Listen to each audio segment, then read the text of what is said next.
Tu ne croiras pas ce que l'un de nos attaquants a fait lors du dernier match contre Toulouse. Une décision qui fait beaucoup parler et qui pourrait changer le cours de sa carrière. Et maintenant, les conséquences arrivent. Salut Canaries. Bienvenue de nouveau sur notre chaîne d'actualité du FC Nantes. Et si tu es nouveau ici, je te demande de t'abonner et de mettre un pouce levé sur cette vidéo pour continuer à recevoir les principales nouvelles de ton club de cœur. Aujourd'hui, nous apportons une nouvelle qui va susciter des émotions. Mostafa Mohamed, notre talentueux attaquant, s'est retrouvé dans une situation délicate lors du dernier match contre Toulouse. Et les conséquences en sont surprenantes. Hébergé à l'hôtel ce dimanche à Toulouse parce qu'il a refusé de porter un maillot floqué arc-en-ciel destiné à lutter contre l'homophobie dans le football, l'attaquant du FC Nantes sera sanctionné financièrement.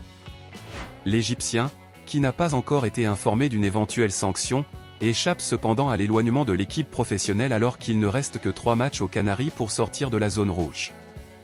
Cependant, le club assure qu'il lui imposera une amende, sans préciser le montant, et qu'il versera ensuite l'intégralité de cette somme à l'association SOS Homophobie. Mais que dit-il de tout cela? Il ne s'est pas encore prononcé sur les amendes et les répercussions de son geste. Est-il regretful? Y a-t-il autre chose derrière cette décision? L'attente est énorme pour entendre ces paroles. Et pendant que nous attendons avec impatience sa prise de position, les supporters du FC Nantes sont divisés. Certains soutiennent son choix de ne pas porter le maillot arc-en-ciel, tandis que d'autres estiment qu'il aurait dû se joindre à la cause. Qu'en penses-tu? Cette controverse affecte non seulement le joueur, mais aussi l'avenir du club. Avec seulement 3 matchs restants pour sortir de la zone rouge, comment cette situation peut-elle influencer les performances du FC Nantes sur le terrain? Et pour aggraver les choses, cette histoire ne s'arrête pas là.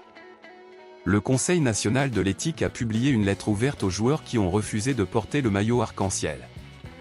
L'organe souligne l'erreur de ces joueurs et leur demande de mettre de côté certaines croyances personnelles. Qu'est-ce que cela signifie pour l'avenir de ces athlètes? La seule certitude est que le FC Nantes ne laissera pas cette question passer inaperçue. Le club réaffirme son engagement à lutter contre toutes les formes de discrimination, mais souligne également l'importance de comprendre les croyances personnelles de chaque joueur. Existe-t-il un moyen de concilier ces deux valeurs? En attendant des réponses et des développements, nous ne pouvons pas oublier que le prochain match approche. Ce sera un match décisif pour le FC Nantes, et le soutien des supporters sera essentiel. Montrons tous ensemble notre amour pour le club et nos joueurs. Et toi, Canaries? Que penses-tu de toute cette situation? Laisse ton opinion dans les commentaires ci-dessous et n'oublie pas de t'abonner à notre chaîne, d'activer les notifications et de partager cette vidéo avec tous les supporters du FC Nantes. Restez à l'affût pour plus de mises à jour passionnantes du FC Nantes. À la prochaine vidéo.